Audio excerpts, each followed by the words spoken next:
True Crime Brewery contains disturbing content related to real-life crimes. Medical information is opinion based on facts of a crime and should not be interpreted as medical advice or treatment. Listener discretion is advised.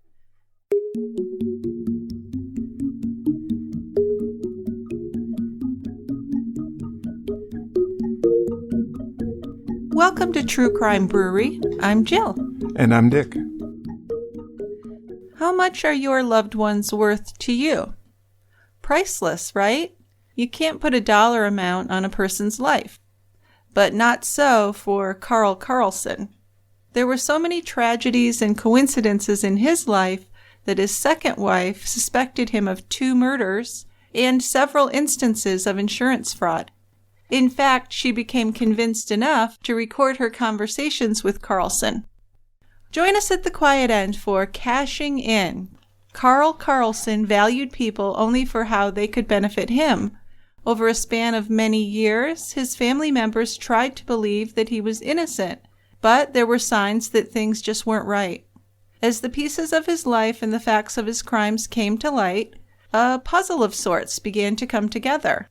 But before we look at the whole picture, let's look at how these individual pieces add up to 2 of the most unfathomable crimes imaginable. So we got a nice beer for you today, Jill. It's called Sticky Monkey. I like the name. Pretty cool name, isn't it? It's from Firestone Walker Brewing, one of my favorite brewing companies in California. And Sticky Monkey's a beer called a quad. It's a heavy hitter. It's 12.5% alcohol by volume. So in this nice little goblet I have, it's a dark brown beer with just a hint of a head to it. Nice aroma, some brown sugar, vanilla, and bourbon. Even better taste. We got toffee, vanilla, bourbon, and dark fruit, kind of like raisins and plums. Very nice. It's a heavy-bodied sipping beer. So we've got a bottle to split between the 2 of us. We might want to find someone else. Maybe one of the dogs will help us out, or whoever. Okay, sounds good. Let's open it up. Okay.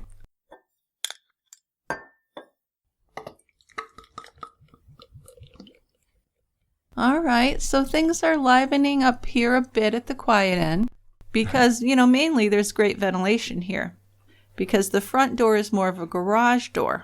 So lots of air going on, lots of people starting to come and drink beer. I've been having a lot of fun. Yeah, it's like people are emerging from hibernation or something, It is. It's really nice. So let's begin our story about Karl Karlson. This is a story we've been aware of for quite a while and been wanting to talk about. So I'm looking forward to our discussion today. Let's do it. We'll start with Christina Karlsen, okay? Sure. Christina, who's called Chris by her family and friends, was 3 years older than her only sibling, and that was her sister Colette. Colette and Christina were very close as the girls grew up, and they planned for their children to grow up together once they had families. Christina's first marriage had ended recently when she met Karl Karlson. Karl was in the Air Force, and he was stationed in North Dakota. And within months, Christina called her sister to tell her she was in love with Karl. Then a couple months after that, she called Colette to say, "Guess what? I'm pregnant." So things moved pretty quickly. But Christina seemed to be pretty happy, and she and Karl got married with plans to have a family together. Karl came from a well-respected family in Seneca County in the Finger Lakes region of Upper New York State. Karl grew up on a large family farm. He had 5 brothers and 1 sister. His father was a highway official in the county, and Karl had a brother who was a town councilor. Karl wasn't an exceptional student, but smart enough. He joined the Air Force after high school, and he served in the Air Force until 1985. Yeah, once Karl was out of the service, he and Christina decided to move to his hometown of Seneca Falls, New York. By then they had a daughter, Erin, and a son named Levi. Without much money, the family drove from North Dakota to New York in an old pickup truck with just the basic belongings, really. Karl's family loved Christina right away, though. She fit right in. She was tiny, just 4'11", but just full of energy. Together, big country guy Karl and petite, cute Christina made a really good-looking couple, and they really seemed to enjoy their time together, joking and laughing most of the time. Christina loved being a mom, After Karl took a job at the local stone quarry, they had a third child they named Katie. So things seemed to be going well. But Karl didn't see his future in quarry work. He wanted more. That's when Christina's father offered him a job in his heating and cooling business in California. So they packed up again. They had their oldest daughter, Erin, they had their son Levi, and now they had Katie, and they were moving to the foothills of the Sierra Nevada mountains in Murphy's, California. And Colette was thrilled to have her sister and kids coming to live nearby her, because that's where Christina's family was. Boy, that's a lot of stuff.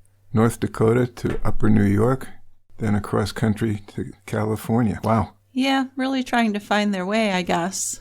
And the Karlson's house in California turned out to be this ramshackle former gold miner's shack in the town of Murphy's.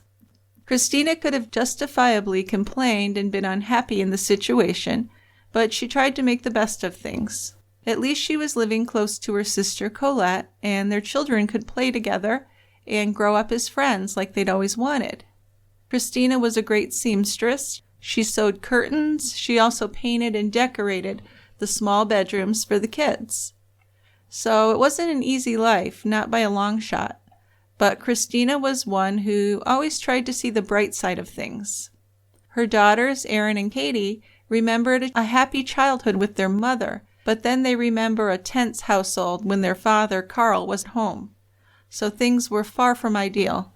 Yeah, even though from what I've read and watched, they presented themselves as just this one big happy family. They did. I think Christina really tried hard, not only to create a good image for other people, but to try and create the best life for her kids. Sure. But it wasn't easy, that's for sure. Well, I guess it's fortunate that they were in the location they were because she had family to support her. Well, you might think that, but it didn't necessarily work out well. Well, I know, but it'd be better than being all by yourself in North Dakota. Well, that's absolutely true. Or New York State. You're right, yeah. Colette didn't know Karl very well, but after Christina and her family moved to California, Colette didn't like what she saw of old Karl.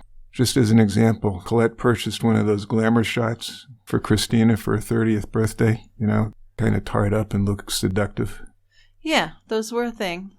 But when Karl saw Christina all made up, he called her a whore, and he insisted that she remove the makeup. Jeez. And as for the arguments, when they got out of control, Erin and Katie were often sent to their bedroom by Christina. She felt protective of them, but maybe not protective enough of herself. Oh, that's for sure, and I think that's true of a lot of moms. Well, yeah. They're going to put their kids first. Kids come first. But you have to realize that when you let that happen to you, that's not good for your kids either. Right. Right. It isn't. Many times Colette had spoken with Christina about her relationship with Karl. And according to Colette, Christina had been planning to leave Karl, move in with her after the holidays in 1991, early 1991. Right. So this is something Karl would really deny. But Colette would say this was the case. Yeah. But there's no way to prove it either way because Christina wouldn't be around to tell anyone what she was planning. No. Christmas 1990 was the last time Colette would see her sister alive. Just days later, New Year's of 1991, 30-year-old Christina died in a house fire. Turns out that she got trapped in a bathroom that was behind a boarded-up window. And her death seemed to be the result of a series of coincidences. Yeah, so that day, the children were napping, and Karl was working in the garage, and Christina was taking a bath. Karl said he heard Christina yelling at him to save the children. Then Karl came out of the garage and saw smoke coming from the house. So according to Karl, he ran to his son Levi's room first, and he didn't hear Levi calling him, but he broke the window. He said he managed to pull Levi out of the window. Then he ran to his daughters, Erin and Katie's bedroom window. He said he heard Erin telling Katie, "Daddy's coming."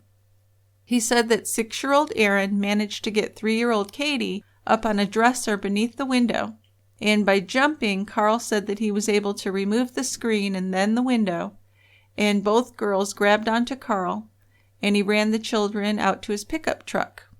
And then he drove away with the 3 children to the neighbor's house, where he called for help. But of course, he left Christina to die in that fire. It would be way too late for her by the time he got help. Yeah, so there's a few things that are a little bothersome about this story from Karl. I can't quite picture how he's able to jump up and repeatedly jumping and grabbing at the screen and getting the screen out and then getting the window open. Right. That sounds a little far-fetched to me. Yeah. Well, there's a lot of things about the story, but I think what was the most upsetting early on for Christina's family was, why didn't he try and save her? Well, I know. That'd be the biggest thing. That is the biggest thing with this story, and we're going to talk a lot about that. Karl claimed not to have heard any screaming from Christina. He said he tried, but he couldn't save her. According to Charles, the bathroom window was boarded up because Christina had accidentally broken it 3 days earlier when it was stuck shut and she had tried to use a plunger to open it. I don't know what kind of sense that makes. Have you ever tried to open a window with a plunger? I haven't. Okay. Maybe it's a thing, but I've never heard of it.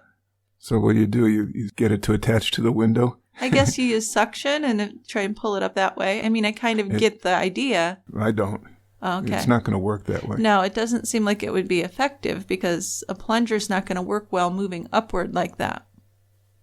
Anyway, that's what Karl said, and this boarded up window, of course, is a big issue because that made the bathroom just a death trap. Absolutely a death trap. Well, it did, because just outside the door of the bathroom is where the fire started. She can't get out the boarded up window, and she can't go out the doorway because there's a raging fire out there. Exactly. So she's screwed. Well, yeah, and there's a lot more suspicious about this stick.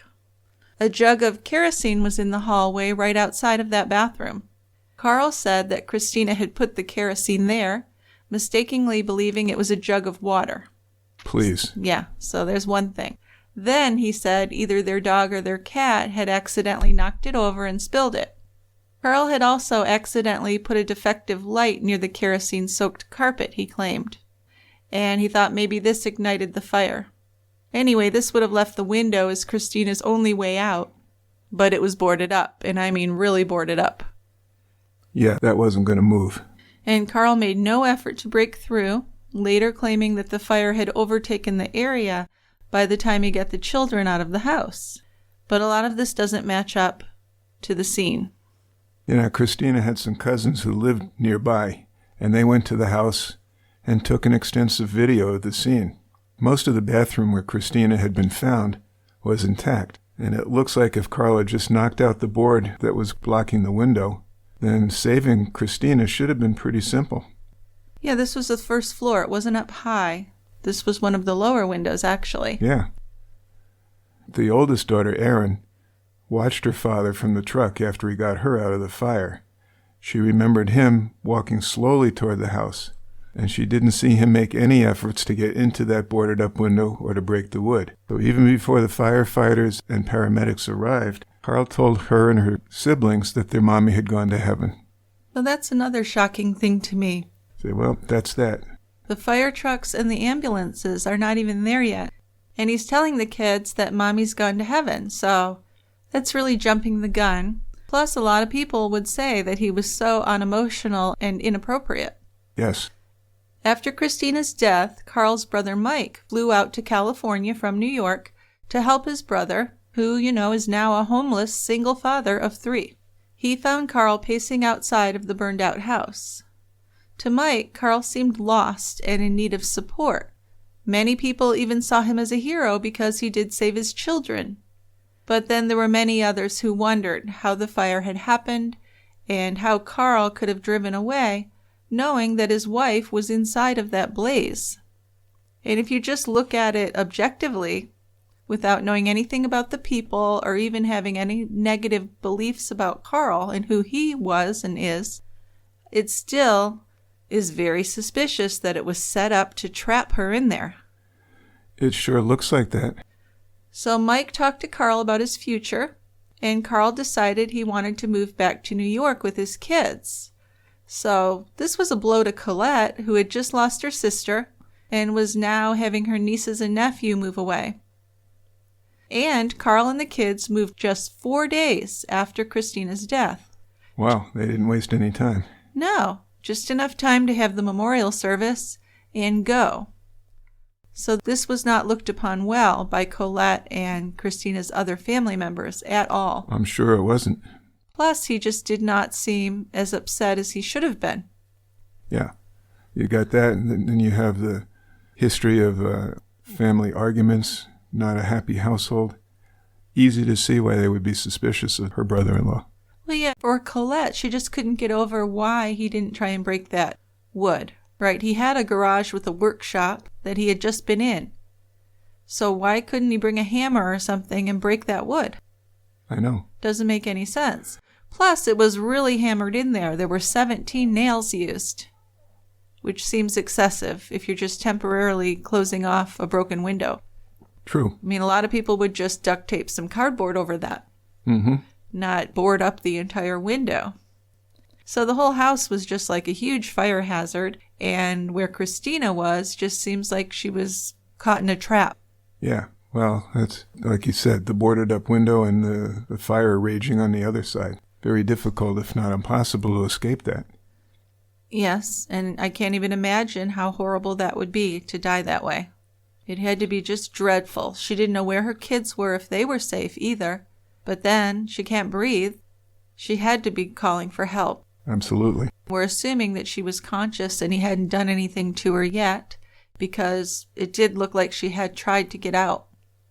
So after Karl left California, State Fire Investigator Karl Kent was sent to the house to examine the scene. The first thing he noted was a very strong smell of kerosene in the hallway outside of the bathroom where Christina had died. Also, the entire hallway from the master bedroom to the living room was covered with cardboard.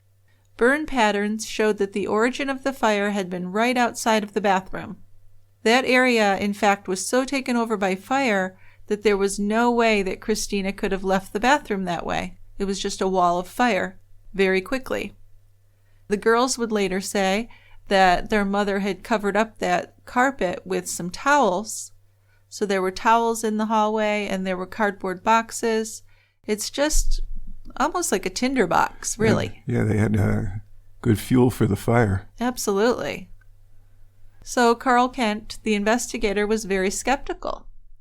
If Karlsen had been able to save his children, why was there no apparent effort on his part to save his wife? He'd been in the garage, so he had some tools. Why didn't he break the wood that was nailed over the window?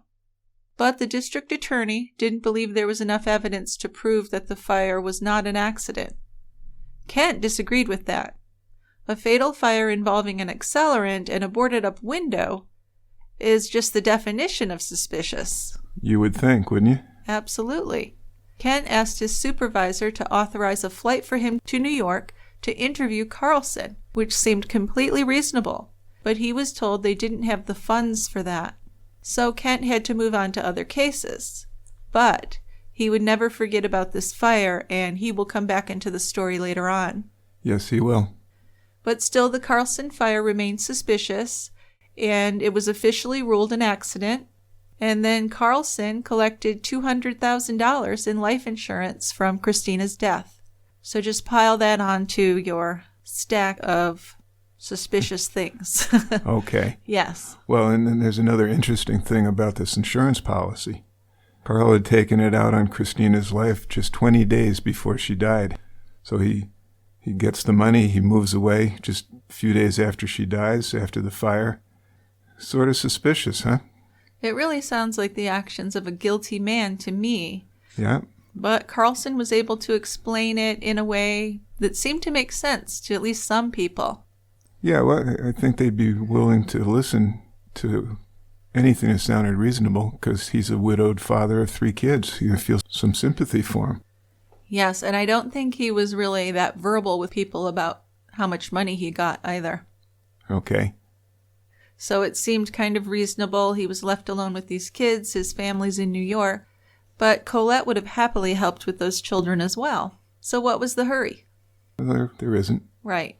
But nonetheless, Karlsen had moved his family to Seneca County, New York.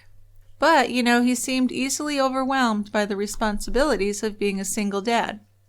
Wasn't good at it, in other words.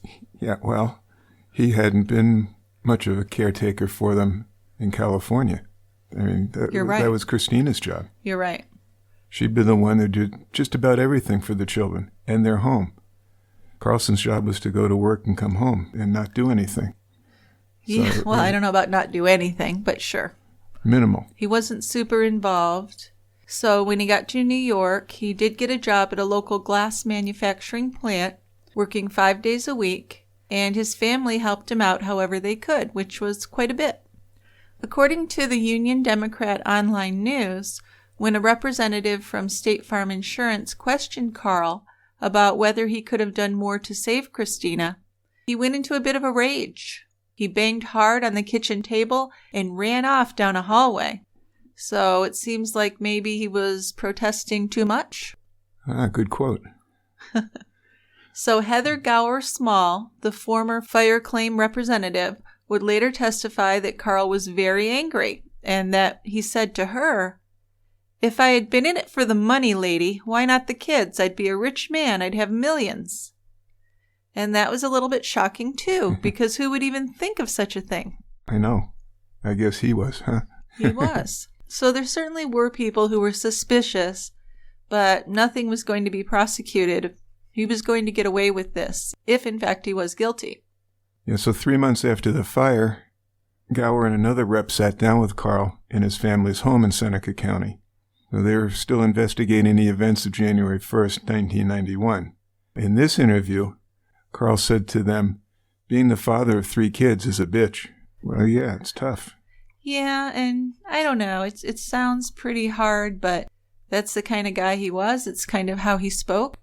But then at the same time, you think he just lost his wife 3 months ago. He should be treasuring these children and just so happy that they got out. No, poor me. I got to take care of these kids.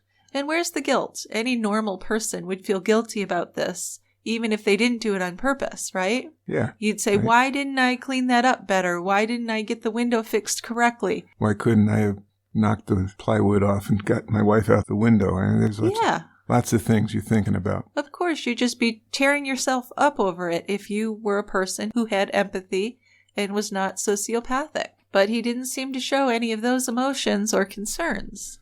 No, and he gave the investigators this very detailed story of the hours before the fire and the situation in the home that led to the fire, then his actions on the day of the fire when his wife was trapped in the bathroom. The investigators had Karl draw a sketch of the house. That way they could understand the layout of the rooms, the doors, windows, and outlets. So he drew a layout of the house from memory.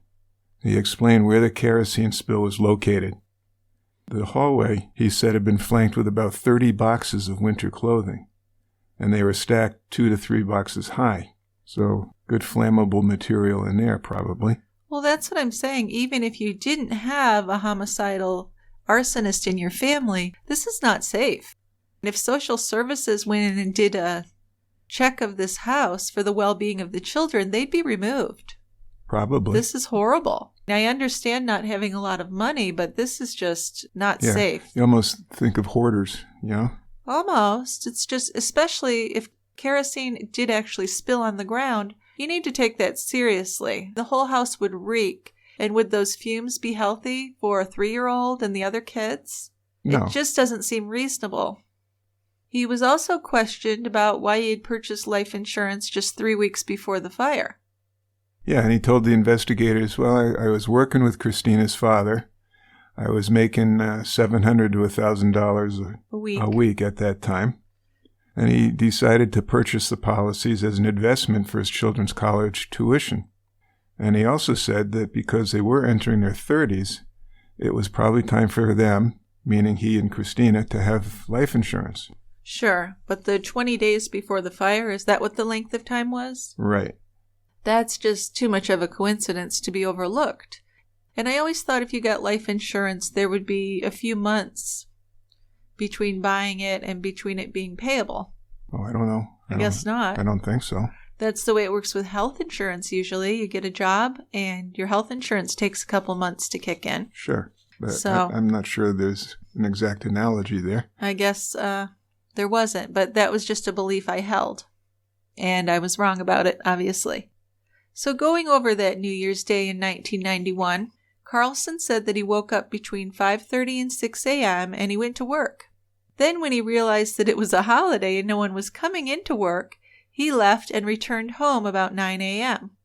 Now sure, I've forgotten about my work schedule or a holiday once in a while, but I've never actually gone all the way to work and then realized, oh yeah, I'm not supposed to be working. Particularly New Year's. I mean, yeah, New Year's is pretty hard to forget, I would think. Yep. But he said he got home around 9. Then he watched college football on television, played with the children for a while, and he took down the Christmas tree. The interesting thing about that is the oldest child, Erin, would later say that her father had doused the tree with gasoline that day and burned it outdoors in front of them, and of course it had just gone whoosh up in flames. And he said to them, I just want you to see how fast a house can burn. And this is the day that his wife would burn to death. So there's just so many coincidences here. Boy, I guess. And while all this was going on, according to Karl, Christine had just been doing laundry and other housework. Yep, just a little domestic day. Now, as Karl related the events, he said that Christina had brought into the house a 5-gallon, blue-green colored, double-lidded drum of kerosene, maybe a day or two before the house fire, thinking it was water. Now why? Why would you think that? They had running water. Yeah. So why would you think that this double-lidded drum of kerosene was water? Come on. I don't believe that. No. Okay. And Karlsen said he believed either his dog or his cat had knocked the can over and spilled over a gallon onto the floor. So why was it sitting in the hallway without the lid on? They did have kerosene heaters, so I understand that they would be bringing kerosene into the home. But the rest of it doesn't make sense to me. And according to Karl, Christina had put some kerosene-soaked clothing into their dryer. This was a couple days before the actual house fire, and it had filled the house with fumes and smoke. The smoke detectors had gone off, and he had removed the clothing from the dryer and put the clothes on a living room sofa, and then opened some windows to air it out. Now, when I think of this, I think, was this an attempt? Was this his first attempt? And then 2 days later, he pulled it off? Could be. Because that's very suspicious as well. I don't think Christina would put clothing that had kerosene on it in a clothes dryer. No, this is making her out to be an idiot, and she wasn't. You'd run it through the washing machine first. Well, if that would even work, that kind of stuff doesn't really come out. I think you'd throw them away outside. Here's one other thing. I mean, there's a 5-gallon drum of kerosene. It is not light. No. And I'm wondering how a dog, or particularly a cat, could knock it over. That's a good point, Dick. I hadn't thought of that, but you're right. A 5-gallon jug weighs a lot. Yeah. I mean, I think you'd have to be intentionally knocking into it to tip it over. Well, that's what I'm saying. This all seems intentional. None of this stuff seems like it would happen by accident in any natural way. Well, we're picking up on it because we know the end result of things. But still, if you're an investigator, this is just all sorts of red flags going up. Well, if I went to visit my friend or something, and this was the situation with the kerosene in the hallway and the boxes and stuff, I'd say something. I'd say, this is just like a tinderbox here that you're living in. No kidding. Right? And that's without anyone having any evil intentions.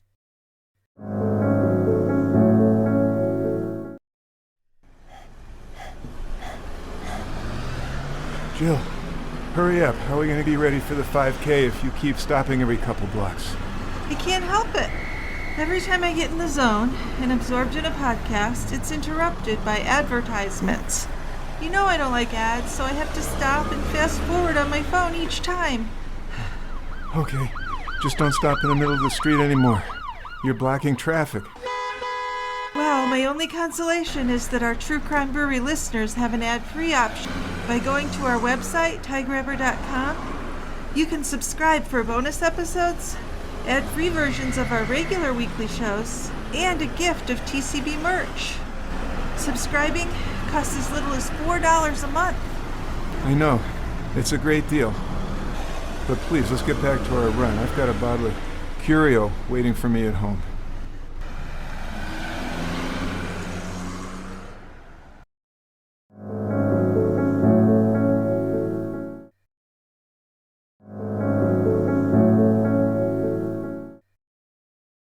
So back to New Year's Day then, Karlsen said that the children laid down for a nap, and he went to do some electrical work in the attic.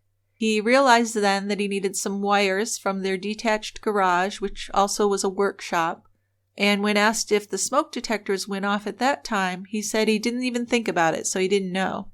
Nope. So Karlsen had gone to Levi's bedroom window first. He said he broke the window, which caused a backdraft, singeing his face and some of his hair.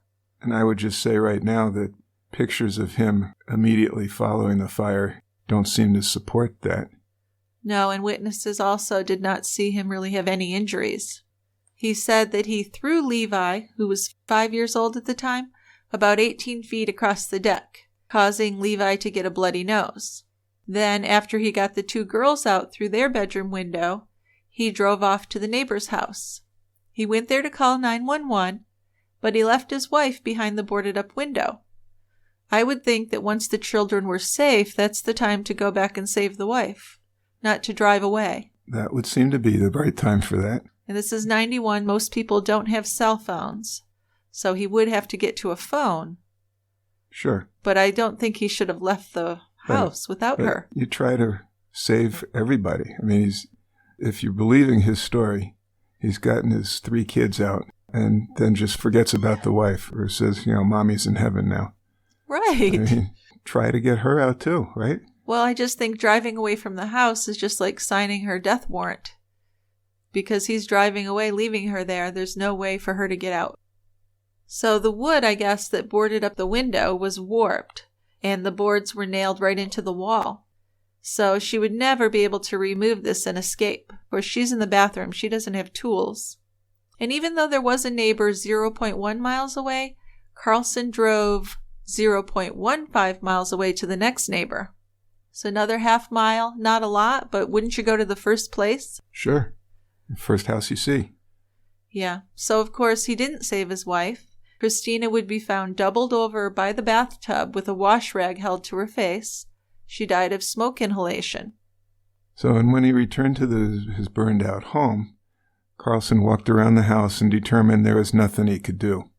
He went back to his truck at the end of the driveway where the kids were, waited for the firefighters to come, basically watched other people rush around trying to help. So that's really weird, right? Yep. So there were also some inconsistencies noted in Karl's statements. Karl told the insurance investigators that he had been fixing up the house in lieu of rent. But when the owner didn't refinance the property, he had to begin paying rent. But he was just totally unclear about when he had begun making rent payments and what amount he had paid. It would turn out he was really behind in the rent. Yeah, quite a bit. Okay, so here he is now, single dad, Seneca Falls, New York, 1992, so a year or over. Yep. He's at a country western bar doing some line dancing, and he meets a woman named Cindy Best. They ended up talking a lot that night. Karlsen told Cindy his story about losing his wife in a fire, how he had 3 kids that he was raising by himself, and that his family was raising Belgian horses. So they started dating. Cindy was very drawn to Karl's kids.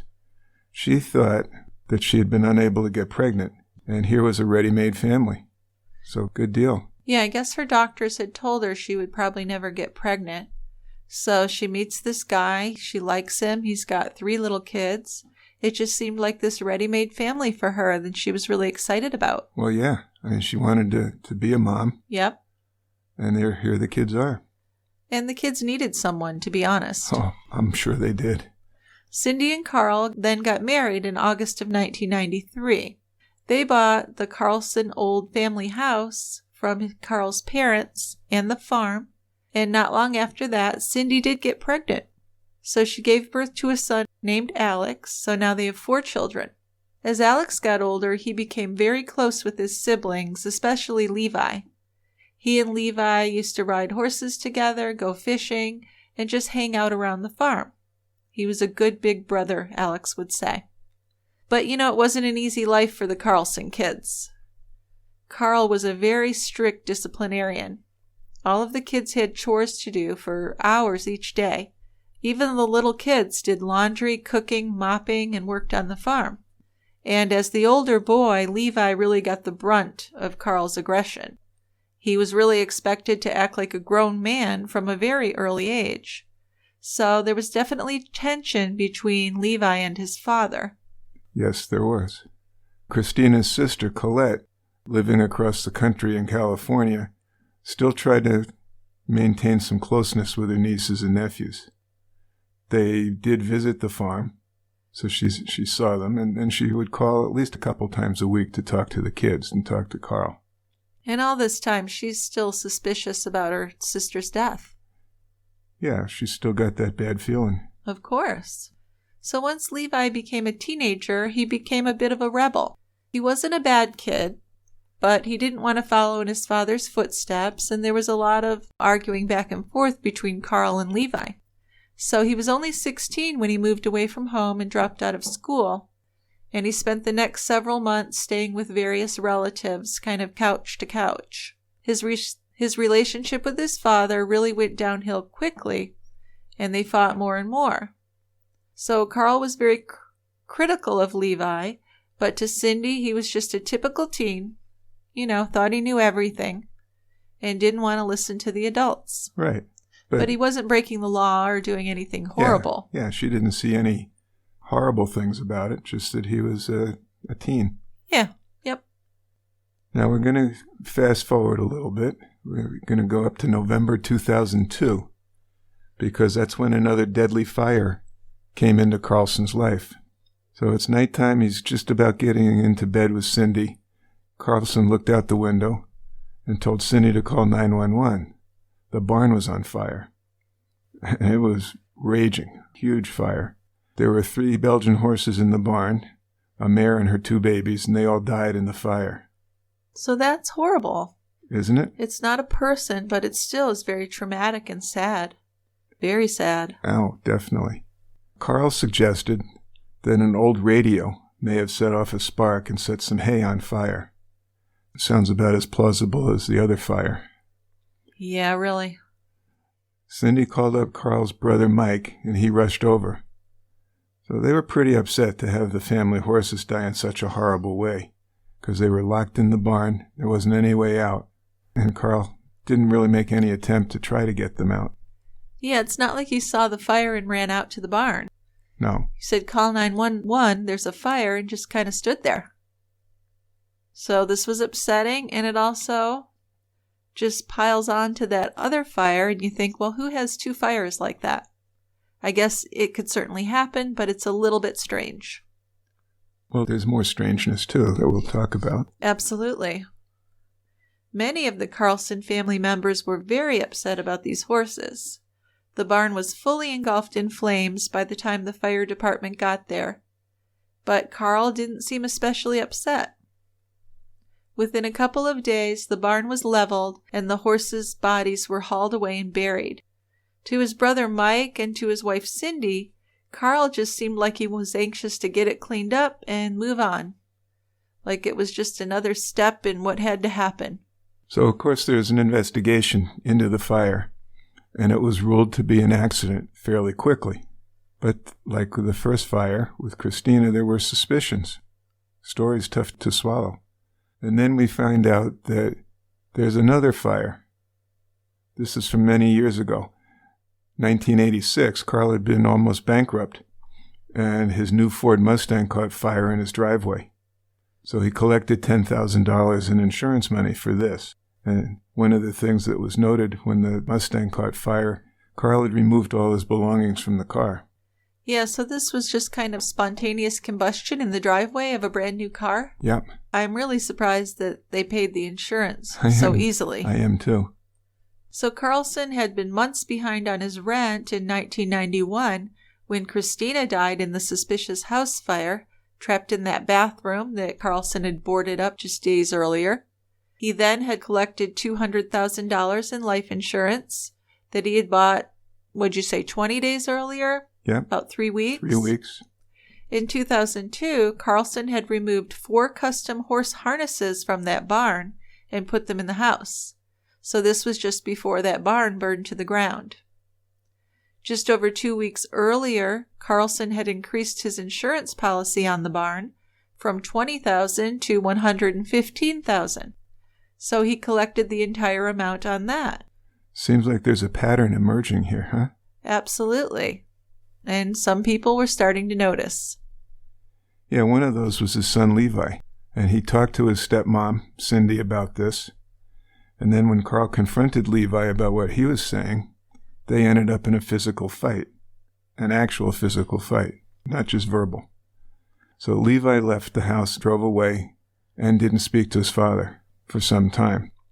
But with time, Levi got back into his family's lives, although he never really got much closer to his father. There was some issues still that remained there. Well, sure. Right? Well, you have to think if Levi was expressing suspicion about the barn fire, there must have been at least some part of him that believed his father had murdered his mother in the fire in California. You got it. And how can you have a good relationship with your father if you think he killed your mother? It would be difficult. It would be. Levi ended up getting married to his longtime girlfriend. He's like 17 or 18. They had 2 daughters together. One when Levi was 18 years old, and the second when he was 20 years old. So like a lot of young marriages, it didn't last. But Levi worked hard to be a good father. He got his GED, he got a good job, and he contributed to the care of his daughters. Yeah, the divorce was actually very difficult for Levi because he really loved his wife. She was his best friend, and he didn't want the separation or the divorce. But then in early 2008, his life was on the upswing. He got a job at a local factory that paid better, and it also gave him insurance for his children so he could support them and take care of them the way he wanted to. But then, on November 20th, 2008, tragedy struck again. Yeah, Levi was over at his father's farm working on an old Chevy pickup that Karl kept in the barn. The front wheels had been removed from the truck, and it was jacked up just with this wobbly little jack. And if the jack was going to malfunction or break, there weren't any blocks or anything to keep the truck supported. No, so this is interesting. At first, when I was doing research on this case, I watched an episode on Dateline about it, and it was great. It gave me quite a bit of information, actually. But then I found an episode of 2020, which is something I don't normally watch, but it was very good because they actually went to a junkyard, found a very similar truck, and set up the similar situation so we could actually see it. And it was very precarious. This big truck up on a jack, you could just touch it and it would wobble. Yeah, great. And super heavy. Of course, the older vehicles were even heavier. Mm-hmm. So this is just another death trap. Cindy and Karl had been at a funeral for a family member. Then they returned from the funeral. 4 hours later, Cindy felt like something wasn't right because Levi's car was still out front. He should have been long gone. So while Cindy goes into the house, Karl went into the barn to check on Levi. And then the next thing Cindy knows is Karl's running up to the house, banging on the window and door. He told Cindy, call 911. So the truck had fallen onto Levi, and he was trapped under it. Karl had found him there. Now his whole chest basically was crushed, and he had probably been dead for hours. He was taken to the hospital, where he was pronounced dead. He was 23 years old. Isn't that awful? So there was a cursory investigation into Levi's death, and there wasn't any autopsy, and his death was treated pretty much like an unfortunate accident. Yeah, I don't know if an autopsy would have helped anyway, because we know what the cause of death was. Yeah. We just didn't know if it was homicide or an accident. Right. But they went ahead and treated it like an accident. Mm-hmm. Karl's brother Mike went into the barn after Levi had been taken away, and he could see that the truck had been jacked up in this very precarious way. No blocks were under it, and it was only the flimsy car jack holding it up. Mike wouldn't believe that Levi would have been so careless. He'd been working on cars for years, and he knew what he was doing. One would think. On the day of Levi's death, Karl's reaction really seemed over the top, too, to Cindy, like he was acting. She would say he totally lost it and he was throwing himself against the wall and banging his head. So Cindy, too, was beginning to have concerns about what Karl was up to and if the rest of the family was safe. Karl now had experienced a car fire, a house fire, a barn fire, and the deaths of his wife and his son. In each case, he'd collected insurance money. Now, in 2008, Karl had again had money problems. The money he'd collected from the fires and the death of Christina had already been spent. 2 weeks before Levi's death, Karlsen took Levi to an insurance office where he gave the New York Life Insurance Company a $470 check for a $700,000 life insurance policy on Levi, and Karlsen was the sole beneficiary. Well, yeah, I mean, if he goes through the $200,000 or so from his wife's death fairly quickly, you need to have more. So $700,000 sounds like a good number. Well, yeah. I mean, at this point, he's really treating property and family members like a means to an end, just to get what he wants. And that's what makes this case one of the most twisted ever. Doesn't it? Here's some interesting stuff, though, about this. Levi actually had a condition that made it difficult to swallow food, and he had been treated for that. So the insurance policy would likely have been canceled, or would have had to be rewritten after a medical exam was done, because they didn't know about it, and neither Karl nor Levi told the agent about the swallowing condition. And actually, his medical exam was scheduled for the day after he had died. Now, even though Levi never had the medical exam, the insurance company still paid out the money to Karl. That's just so suspicious. I think it's even more suspicious than Christina's death. Oh, absolutely. So Karl got this check for $707,210, his biggest payoff yet by far. That was a $400,000 policy for Levi's death and an additional $300,000 in change because it was an accidental death. The death was initially ruled an accident, but Levi's sisters believed that their father was responsible. His second wife, Cindy, remembered that before they left for the relative's funeral that day, Karl had gone back into the barn to check on Levi. So he'd been in there for a couple minutes. So she began to wonder if Karl had actually pushed the truck onto his own son before they even left. So another really suspicious thing is that Levi had left behind a handwritten will. The will read that his father would be the sole executor of his estate and that he would be in charge of distributing money to his children. As remember, he has 2 little daughters. But Karl told Cindy and the rest of the family that Levi had barely enough money to pay for his funeral expenses. So soon, Karl did tell his wife Cindy about the $700,000 policy, but he didn't tell anyone else. And he made out like Levi's ex-wife couldn't be trusted with any of the money, and that's why he was in charge of it. At the time of his death, Levi and his father seemed to be getting along better, so Cindy said that's why she didn't question it. But the handwritten will had been notarized on the same day that Levi had died. That very same day. Wow. So I don't know what to think about Cindy, but we'll talk about that a little bit later. Yeah, so Cindy was getting depressed and uneasy because she's starting to have these thoughts that she didn't want to have, but she's thinking that Karl's involved in some stuff. And at the same time, his brother Mike is beginning to question Karl's behavior as well. Levi had been around the same age as Mike's kids, and he was pretty devastated by his nephew's death.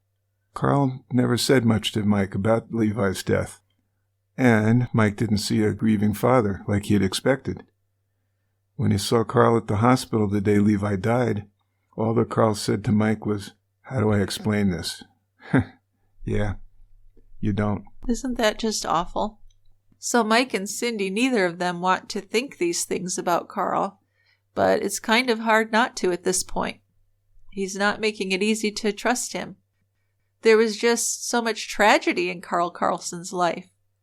But then he always seemed to bounce back quickly. He read in a magazine article about a man in New York City who was looking for farmers in upstate New York to raise gourmet ducks for restaurants. And this wasn't long after Levi's death. Karl got really excited about this and decided to start his own business raising these ducks. So he bought all these ducks. He started raising thousands of them on his farm. He didn't really know what he was doing, and people wondered where he was getting all the money to buy all these ducks and all the duck feed and everything that was required. He and Cindy were even featured on an episode of the show Pitching In, which was on the Food Network. And Karl had these grand ideas that he was going to be rich and famous, I guess. He really enjoyed all the attention, Cindy would say. But Cindy continued to feel depressed and uneasy. She started having panic attacks and anxiety, but wasn't really sure why. Then, over time, she began to really feel convinced that Karl was responsible for Levi's death. She wasn't sure if she could believe his story. Karl's brother Mike had these same fears, but he didn't share them with Cindy. But it turned out that Cindy was so distressed, she began to feel physically ill, and then she began to drink to excess as well. Finally, she reached the conclusion that Karl had killed his wife and his son, and she was afraid for her own safety. She decided to hire a private detective to find out how Karl was spending that $700,000. Now, she would say this, but detectives involved in the case would say that Cindy was spending some money pretty well also, and that's what makes me a little iffy about her. But Cindy explained to the PI about her concerns that Karl might be responsible for Levi's death. She explained that, before they left for the funeral that day, Karl had spent a few minutes in the barn with Levi. She was beginning to believe that Karl had actually killed him. She didn't want to believe that she was married to a monster, but she just couldn't seem to see any other way now. Crushing his own son for insurance money seemed like the evilest act a person could ever commit. Still, she'd become afraid of her husband. She'd even begun sleeping with a knife under her pillow. So this private investigator is named Steve Brown, and he suggested to Cindy that he go undercover, acting as a promoter for Karl's duck business. So they set up a meeting at the farm. Karl met with Brown, certainly enjoying the attention, showing off his duck business. One time, according to Brown, Karl showed him a new electric knife that he had purchased for killing the ducks. He then said, "I like to do it the old-fashioned way, messy and very physical." Not only that, as he's talking about it, he tipped Brown's neck back and motioned with his hand as if he was slitting his throat, which certainly made Brown uneasy. And he believed that Karlson was just this very cold fish who enjoyed violence. Well, he seemed to portray that, didn't he? He certainly did. I would be super uneasy if someone did that to me. Not very happy about the duck killing, to be honest with you. I didn't think you would be. But Brown was gathering information in hopes that he and Cindy could go to the police with what they knew. But then a cousin of Cindy's, who she had confided to about her fears, called the police herself. And the detective ended up calling Cindy after talking to her cousin. And Cindy was actually very relieved to hear from the police. The detective would say the first thing she said to him was, "Thank God you called."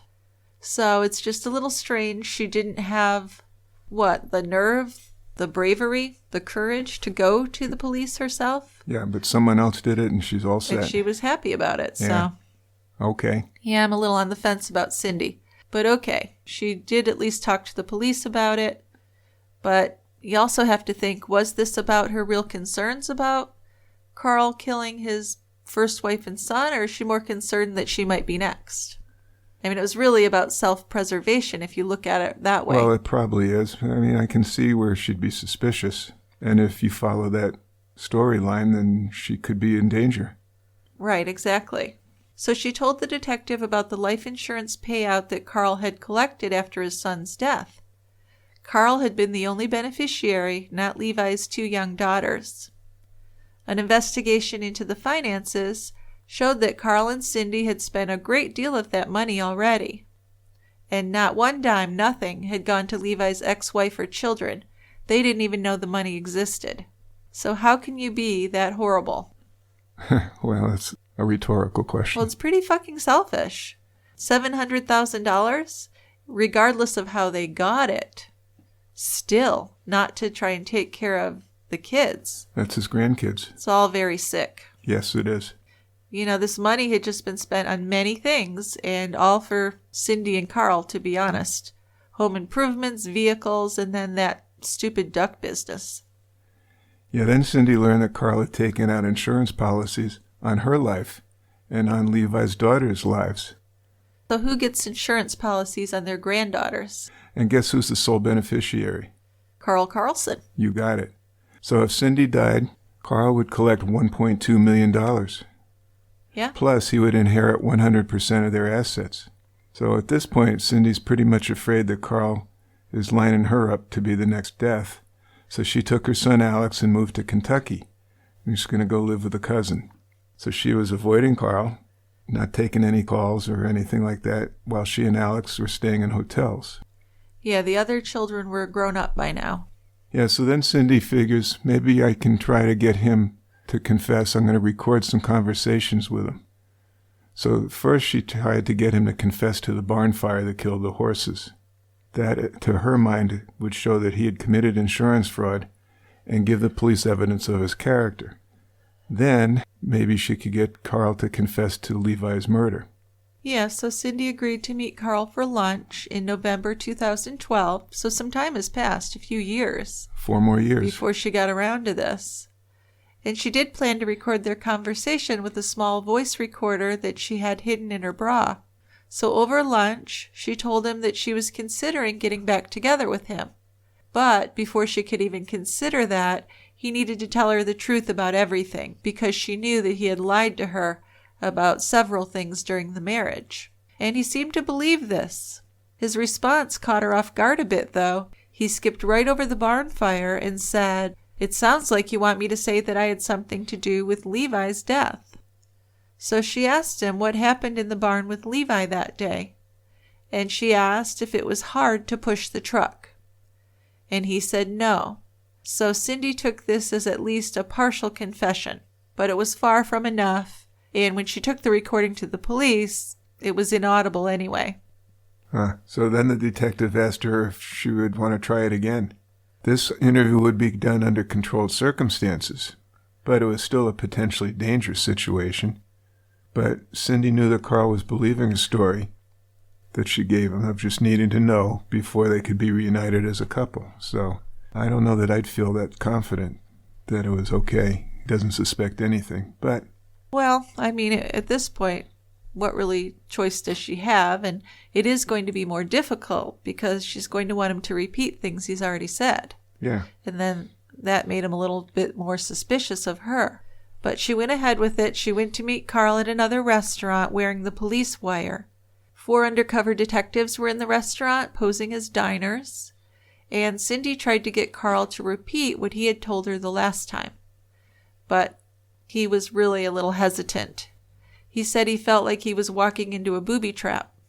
But Cindy was pretty calm. She did well. She offered to let him check her purse for a recorder, and that seemed to satisfy him a bit.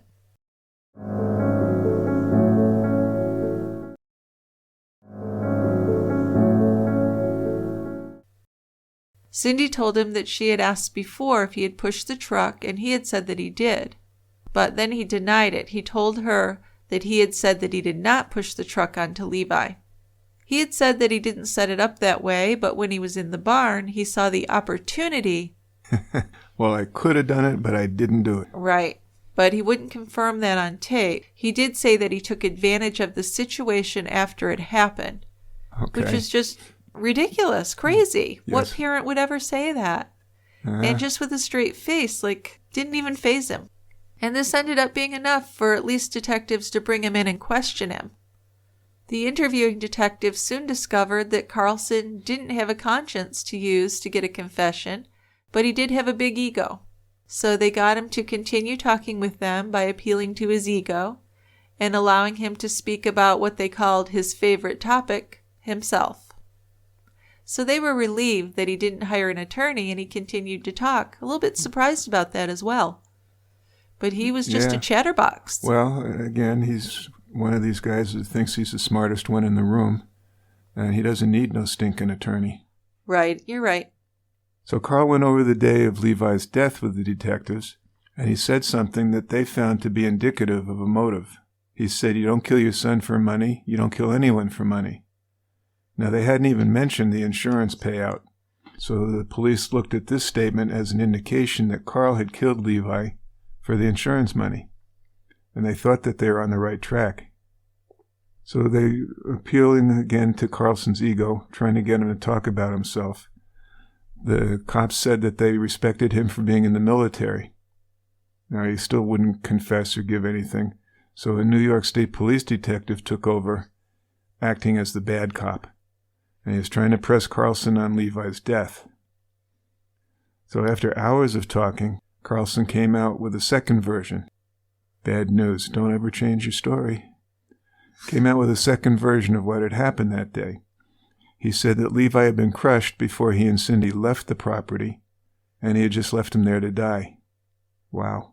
But initially, he wouldn't reveal a motive. He just said that he panicked and left the barn with Levi inside beneath the truck. So that was bad enough. But sure. After more prodding, he went even further.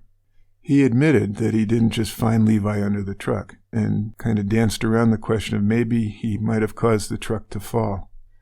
He claimed that he had climbed out into the truck to get some blankets, and that's when the truck fell onto Levi. Oh, okay. So the story was definitely changing as time went on, but it was all going to the same place, and that was his guilt. So he was arrested and he was charged with second-degree murder. Still, if you think about all the stories of what happened to Levi that day, to me it seems certain that his murder had been planned by Karl. I can't think of much worse than killing your own child to collect some money. Right, but that's how it's presented, right? Yeah, it actually reminds me of a wonderful classic line from Fargo the movie. What did Marge Gunderson say to the killer once she had him under arrest in her cruiser? Something about money? There's more to life than a little money, you know. Don't you know that? How's my Minnesota accent? It's terrible. I love you, but that's really bad. But I think you're right about the line. The line is correct. Yes. So Karlsen would try and back out of his confession. Months later, when he was arraigned, he actually pleaded not guilty. In an interview with the Post-Standard, recorded from jail, Karlsen blamed his arrest on Cindy just being a vindictive wife. But then, right when his trial was to begin, Karlsen pled guilty to depraved indifference murder in the second degree. And in exchange for that plea, he got the minimum sentence, which was 15 years to life, so still a significant sentence. Potentially. I mean, you look and say, well, he could get out in 15 years or maybe a little less than 15 years. Or he could be in for life. Yeah, exactly. There's a big range there, but I think someone like him would not really appeal to the parole board very well. I know. So the Seneca County Sheriff went on TV and actively encouraged the California authorities to prosecute Karlsen for his wife Christina's death. And once California heard about what Karlsen had done to Levi, they opened a murder investigation. Uh-huh. Well, remember, back in 1991, fire investigator Carl Kent had believed that the fire that killed Christina was arson. But his bosses back then had told him not to pursue it. So now when the case was reopened, investigators contacted Kent and asked him what he remembered about that fire investigation. And it was actually still at the forefront of his mind. Kent had actually believed that the case would come around again someday, either from statements from the Karlsen children or some other relatives. He thought this was not something that was just behind them. He told the investigators, yes, he remembered the fire very well. It had been a fire that he had seen as suspicious. And when Kent left his job at the California Department of Forestry, he had taken 2 boxes of transcripts and tapes, and he'd stored them in his home basement to keep them from getting destroyed. And this turned out to be essential, because all the other information that had been stored in the police evidence room had been disposed of years earlier. So a prescient move. Yes, he really saved the day here. So they're looking into the contents of Kent's boxes, and the investigators also talked to surviving family members and witnesses. And they also reviewed Levi's murder case. So this all came to a head in August of 2014 when Karlsen was charged with first-degree murder for Christina's death. Her sister Colette, who had been suspicious of Karlsen for years, was happy that he had been charged but she was also adamant that the case move along swiftly. For an example, when the extradition of Karl from New York stalled, Colette was a strong advocate for Christina's case, and that finally in 2016 he was extradited to California to go on trial. Yeah, but then he sat in jail for another 4 years before the trial began. Yeah, so we're right into recent history. Yeah, 2020. So it turns out to be close to 30 years after Christina's death that he finally went on trial for killing her. The jury was shown a video of the burned-out house, which included images of the boarded-up window. And according to the prosecution, Karlson had trapped Christina, set the house on fire, and left her to die. She was in that bathroom alone, naked, clinging to a wash rag, and dead from smoke inhalation.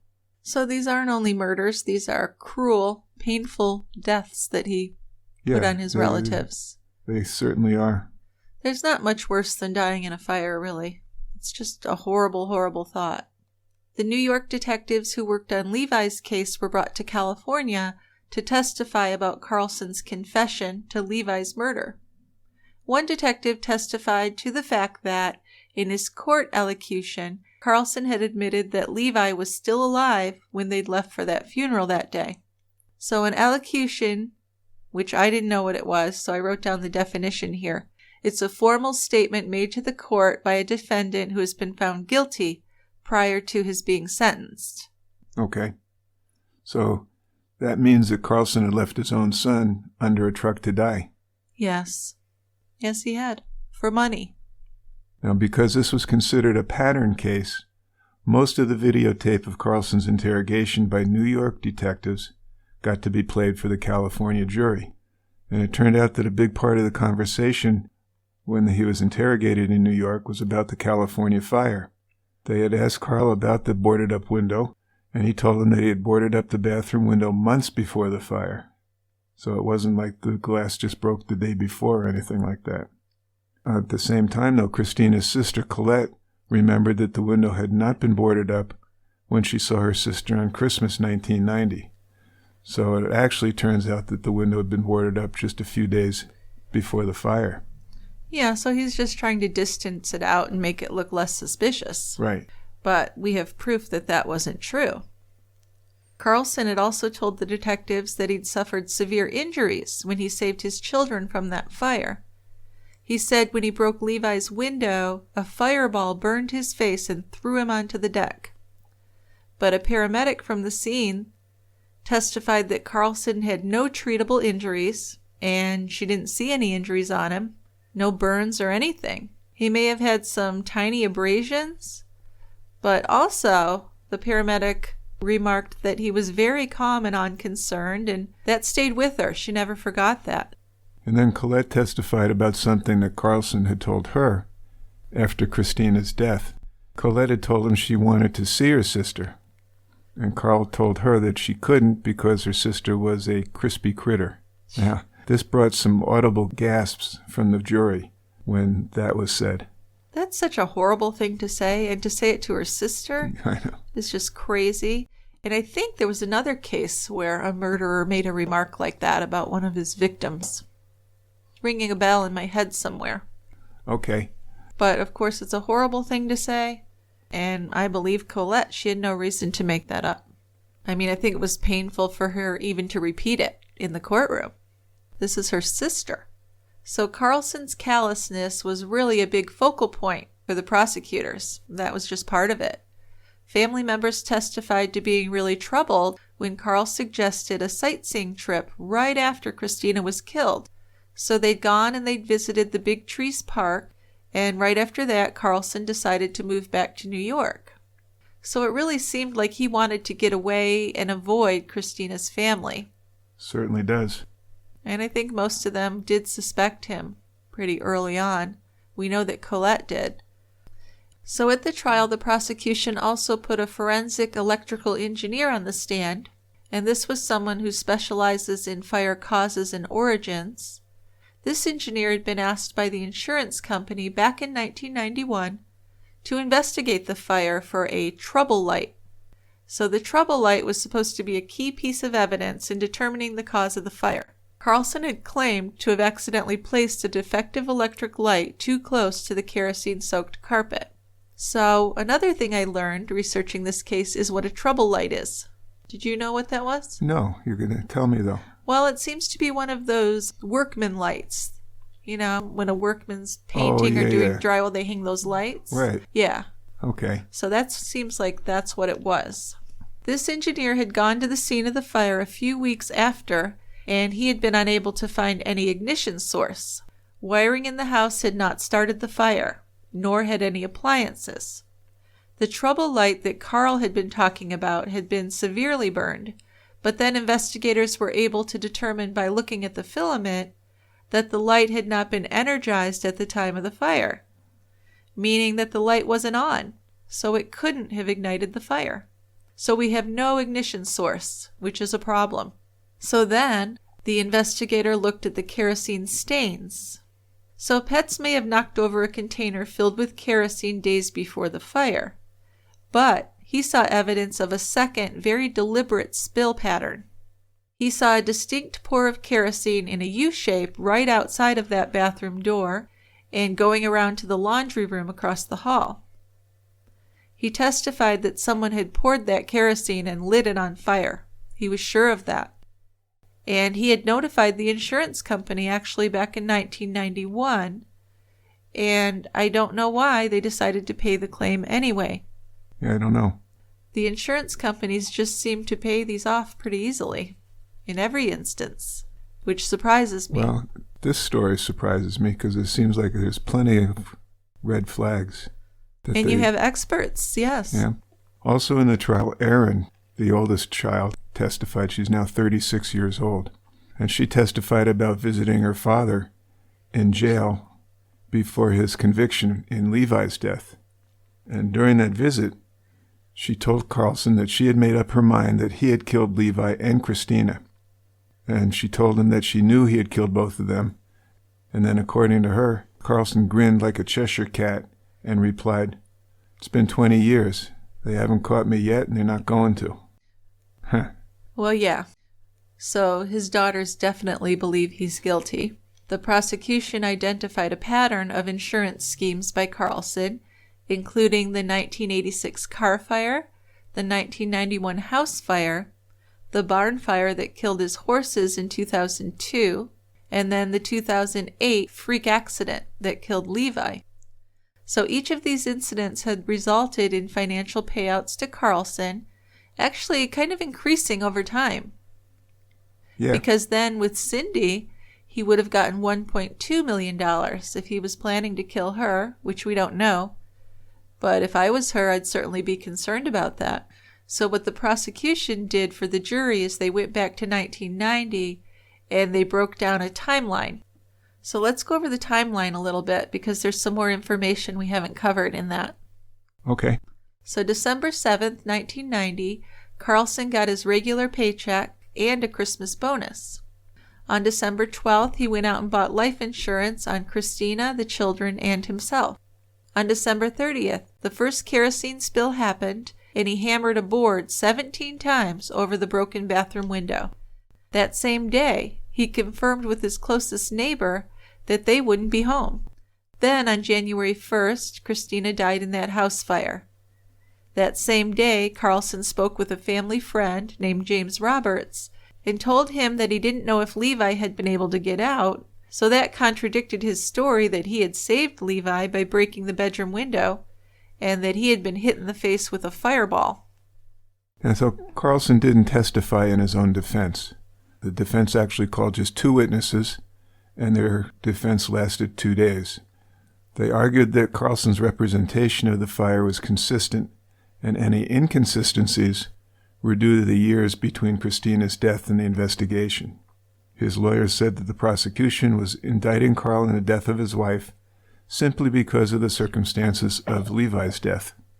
Well, and you know, a lot of the case was stuff from Levi's death, but if you're thinking of a pattern case, that is allowed. Right. The defense called the prosecution's case schizophrenic and dependent on biased witnesses. They claimed that the case the prosecution presented was based on old evidence and there's nothing new to justify a conviction at that point. The forensic investigator was criticized too for not seeing the fire scene until weeks after the fire, and then they used the fact that the insurance paid out to say that the insurance company was not concerned that these were not accidents. Right. So after 2 days of deliberation, Karlson was found guilty of murder in the first degree, and he was sentenced to life in prison without the possibility of parole.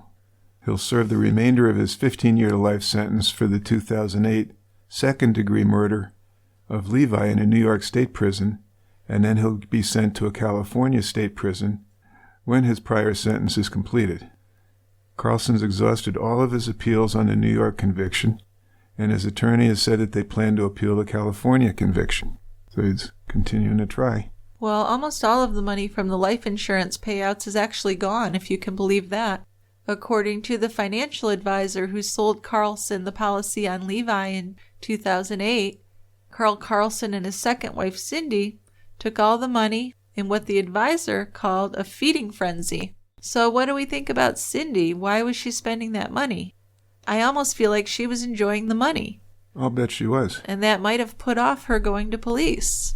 I don't want to point fingers at her, but the daughters, Erin and Katie, certainly do not have great feelings about Cindy's behavior. Well, it is kind of suspicious, although I think it's, he gets the $700,000. He's spending money, and she's going to get in on it a little bit and enjoy some largesse here. Yeah, but this is from his child dying. I know. Who wants to spend that money? Well, it's like blood money. She does. Well, and that's what I don't like, because she wasn't his biological mother, even though that doesn't matter, but she did raise him even, so he was like a son to her. Yep. So I guess it's good that she was willing to do the recording, and maybe it wasn't a conscious decision, is another thought I've had. Maybe she was just kind of going along and not letting it come to the forefront in her thoughts. And that's why it was kind of internalized and causing the panic and the anxiety and the illness. I could understand that. Yeah. Okay. So Karlsen's assets, according to court documents, totaled $219,281 in 2019. And most of that, $164,000, is from the value of the family farm that he bought that's now deserted. So where did all the money go? Well, how much did that duck business cost? Probably a lot. I'll bet that was a significant amount of money. I think that was, yeah. And he never really got that off the ground and never started making money from it, really? I don't think so. From what I heard about it, it sounds like he was just enjoying all the attention and spending the money. And even his brother Mike said that he was kind of a schemer all his life. Yeah. So our sources for this case are the Union Democrat articles by Giuseppe Recapito in 2019 and 2020. There's the Dateline episode titled The House on the Hill. There's the 2020 episode, which is titled The Sins of the Father. That's season 42, episode 27. Boy, those true crime shows have a lot of seasons, don't they? Well, maybe they have 3 seasons in a year or something like that. They'd have to. I can't believe that it's 42 seasons. Well, 2020's been around a long time. True. Another source was the Syracuse Post-Standard Archives from 2014 to 2020. TCB's music was written and produced by Tristan Capel. And Dick, we have feedback today. What have you got? For today, I have one voicemail and I think a couple emails. So the voicemail's from Rebecca, and she has a case suggestion. Hi guys, my name is Rebecca, and I love your show. Thank you so much for coming and putting out all of these episodes. It is definitely something that gets me through some of these crazy times. But I also maybe wanted to tell you about a crime that you guys might be interested in covering. I went to high school in a really small town in Missouri. The name is Mexico.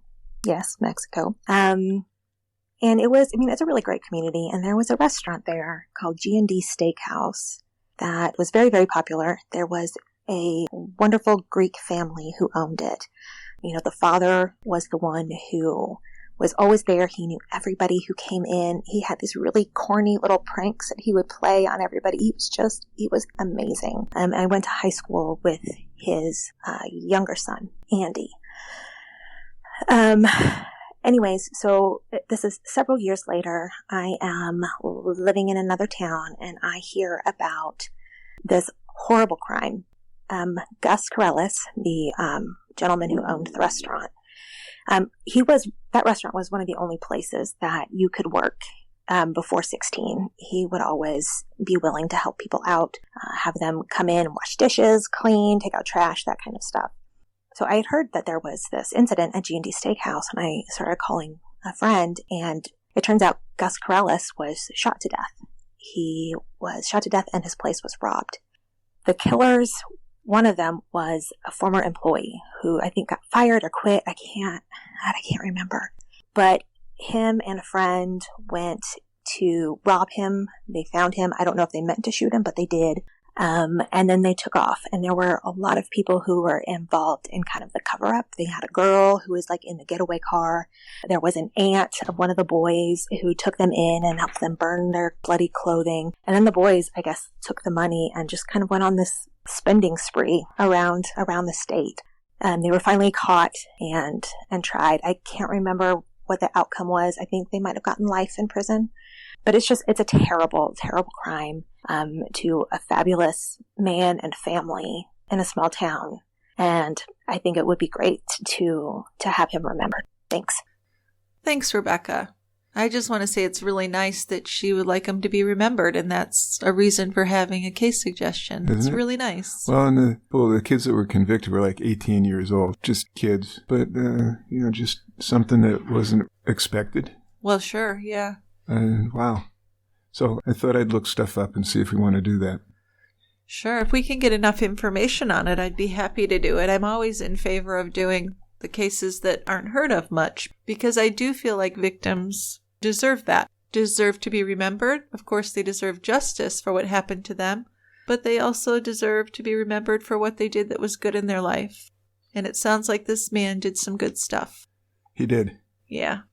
Okay, our next piece of feedback is an email from Anna. So Anna writes, "Hi guys, I have a case suggestion for you, a tragic mass murder that took place in Calgary in April 2014. It's the case of Matthew DeGrood, who stabbed and killed 5 fellow students at a University of Calgary house party. He was later diagnosed with schizophrenia and found not criminally responsible. I remember following the case when it happened and recently watched a Crime Beat 2-part series on the circumstances, and the whole thing is almost unbelievable and sad. I'd love to hear you wonderful people tell the story of the 5 victims and to hear Dick's take on DeGrood's mental illness. If you need a beer recommendation, check out SYC Brewing, located in Edmonton. I'm a big fan of their pineapple FOMO sour. But they also have lots of good options. Thanks for always putting out such great podcasts, and stay safe." Well, thank you, Anna. That's really nice of you to say we have great podcasts. That made my day. What do we know about the case, Dick? Well, the only thing I really got was that, and the reason I included it, was that he actually was successful in the mental illness, not guilty by mental illness. Which is really rare. Yeah, you're really interested in that. Which is pretty rare, so I thought that might be something to look into. Yeah, absolutely. And the pineapple sour, fear of missing out sour, sounds delish. Yeah, see? Yeah, so I'd like to do the case and the beer. Can you make that happen? Sure. All right, great. And one more email today, and this one's from Kate. I got an email from Kate. So she says, "Thank you for keeping me company on so many walks and runs with my dog Rogan. I've enjoyed each of your shows. I have a Richmond, Virginia case and an area beer for you to enjoy while you discuss it. Beer first. Arrogant Bastard by Stone Brewing, which has a brewery in Richmond. It also is more famous for its initial brewery out in California, but it's a big company. Kate says it's the most delicious beer and my favorite." You've had a few of those. I have, and I would say Kate must be a hardcore, because that is a kick-in-the-ass beer. It's a strong beer, yeah. The motto or whatever slogan used to be, "You're not worthy." Yeah, right. And boy, so congrats to Kate. So, in the case involved a murder of a Richmond family it gave her nightmares and still does. She included a link, which I checked, and if we cover it, she believes will give the thoroughness and dignity the Harveys deserve. So these are Brian, Kathy, Harvey, and their daughters Stella and Ruby were murdered in January 1st, 2006 in a home invasion and robbery. And then the perpetrators who did this went on to murder 3 more people in their 5-day spree. So these are nasty people. Well, that's putting it mildly. Yeah, these are horrible killers. This is just, I mean, the family, I think the kids were like 5 and 3 or something like that. They're little kids. Oh. Mom ran a toy store and Dad was a musician. It was just, regular people. Yeah, home invasions are terrifying. There was that one that happened, was it in Connecticut, where the doctor was away from home and his wife and children were killed by these guys that invaded the home? Yeah, well, he was home. He was almost killed too. Oh, okay. He was in the basement or something. Yeah, they stabbed him and threw him down in the basement. Then they took the wife out to the ATM to get money. Yeah. I don't know, but the little girls died in a fire, I think. It's a horrible. It's a horrible. Yeah. I watched a documentary on it, and really, it was horrible. I decided I don't want to cover it. It was so bad. We thought about covering that. We did, but it is a heartbreaker. We'll look into this and see how much info we can accumulate. Okay, yeah, I'm surprised I've never heard of this because it does sound like it's a crime that would get a lot of media attention. Absolutely. Yeah. And what year did that happen? Well, it's 15 years ago. Oh, so it's been a little while. Yep. Yeah. Okay, well, thank you so much, Kate. We'll definitely look into that. And you bet. I know we can get Arrogant Bastard right at our local store. I've seen it. We can. Yeah. Okay, well, thank you everyone for listening today, and thank you for your feedback. We really appreciate that. We sure do. You're very kind. And we'll see you next time. At the quiet end. At the quiet end. Bye-bye. Bye, guys.